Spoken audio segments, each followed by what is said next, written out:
Hai, jumpa lagi dengan Little Monster, channel yang selalu memberikan informasi fakta dan mitos sekitar kita. Belakangan ini, dunia ini dihebohkan dengan adanya virus baru. Virus yang diduga berasal dari kebocoran laboratorium Wuhan Institute of Virology yang berada di Wuhan, Tiongkok. Virus ini dinamakan COVID-19. Penyebab COVID-19 masih menjadi momok di banyak negara. Berdasarkan data dari situs Real Time World Matters, jumlah kasus virus corona secara global tercatat sebanyak 2.178.000 kasus. Dari data itu, dilaporkan sebanyak 546.000 pasien sembuh dan 145.000 pasien meninggal dunia. Menjamurnya wabah ini diikuti dengan jumlah informasi yang belum jelas kebenarannya. Beredarnya informasi tersebut membuat resah masyarakat yang menerima dan membacanya. Berikut jumlah fakta dan mitos terkait seputar virus corona. Bagi kamu yang belum subscribe, jangan lupa tekan tombol subscribe yang di bawah video ini ya, agar tidak ketinggalan video menarik lainnya. Seluruh virus mengakumulasi mutasi dari waktu ke waktu, termasuk COVID-19. Luas penyebaran dari berbagai virus bergantung pada seleksi alam. Artinya, virus yang dapat menyebar dengan cepat dan bereplikasi secara reflektif dalam tubuh akan menjadi yang paling sukses. Namun, kondisi ini tidak selalu memposisikan virus menjadi paling berbahaya.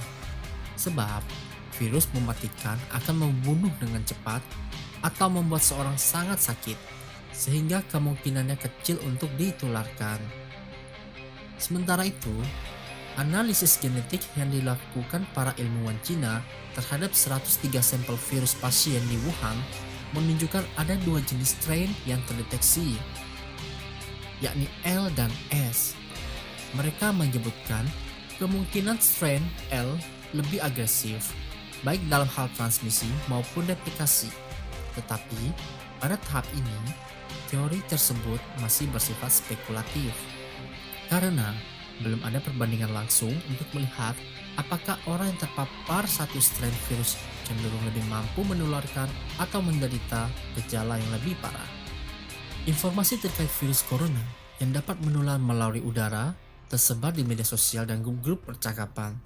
Atas kejadian itu, Organisasi Kesehatan Dunia atau WHO menegaskan bahwa hingga kini faktanya virus corona tidak dapat menular melalui udara. Adapun pihak WHO mengkonfirmasi hal tersebut melalui akun resmi Instagram. Anda bisa saja tertular virus jika berada di dalam rentang jarak 1 meter dari penderita COVID-19. Selain itu, COVID-19 dapat menular melalui droplet atau tetesan liur pasien positif virus corona dengan cara batuk, bersin, atau saat berbicara. Kemudian, penularan juga dapat melalui sentuhan permukaan yang terkontaminasi droplet dan secara tidak sadar menyentuh mata, hidung, dan mulut sebelum mencuci tangan. Tak hanya melalui udara, virus corona juga dikabarkan dapat menular melalui pandangan mata dari pasien yang terinfeksi positif kepada orang lain. Menanggapi informasi tersebut, dokter spesialis paru, yaitu Dr. Elina Burhan, menyampaikan virus corona tidak dapat menular melalui pandangan mata. Menurutnya, memang ada seorang petugas kesehatan yang terjangkit karena virus corona masuk ke dalam mata, meski mereka telah memakai masker kesehatan N95. Tetapi, penularan ini tidak terjadi lantaran karena petugas tersebut berpandangan mata dengan pasiennya. Penularan tersebut diindikasi terjadi karena lantaran petugas itu lupa mencuci tangan dan tanpa sadar menggosokkan tangan ke area mata. Berdasarkan dari data yang terkumpul, serangan virus corona jenis baru diketahui lebih banyak menginfeksi orang-orang dengan usia lanjut. Meski masih tergolong virus baru, sebuah data yang ada di Inggris dan Cina disebutkan ada 41 kematian yang terjadi akibat virus ini. 39 diantaranya terjadi pada pasien dengan usia di atas 50 tahun.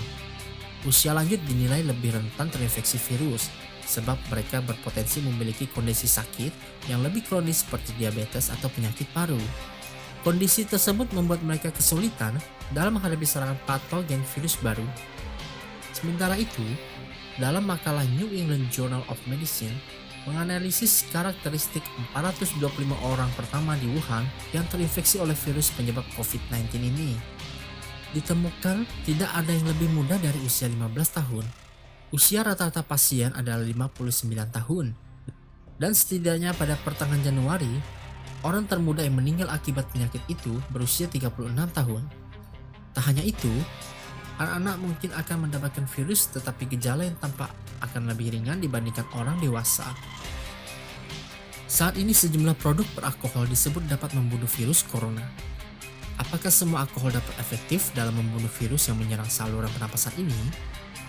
Produk disinfektan yang hampir keseluruhan berbasis alkohol mengandung larutan etanol tinggi antara 60-80%. Kandungan tersebut dapat membunuh virus dengan cara yang sama efektifnya dengan sabun. Namun, sabun lebih baik untuk digunakan membunuh virus sebab cara kerjanya sabun yang dinilai lebih efektif. Dengan sedikit air sabun yang dibasuhkan ke permukaan kulit dan menggosokkannya perlahan, cairan pada sabun sudah bisa menjangkau seluruh permukaan kulit Anda. Sedangkan, jika menggunakan hand sanitizer berbasis alkohol atau disinfektan, tidak bisa dengan mudah menjangkau seluruh sela-sela bagian kulit. Sebuah studi di Cina yang diterbitkan dalam New England Journal of Medicine pada 30 Januari 2020 menemukan bahwa periode inkubasi rata-rata selama 5-2 hari. Sebuah studi di Cina yang diterbitkan dalam New England Journal of Medicine pada 30 Januari 2020 menemukan bahwa periode inkubasi rata-rata selama 5 hari. Tim China yang melakukan penelitian tersebut menyebut temuan mereka mendukung periode pengamatan medis 14 hari untuk orang yang terpapar patogen.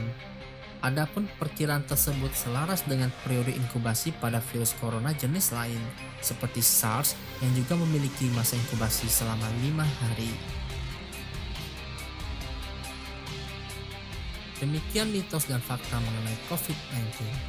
Jangan lupa like dan share agar video ini dapat membantu sesama kita. Terima kasih.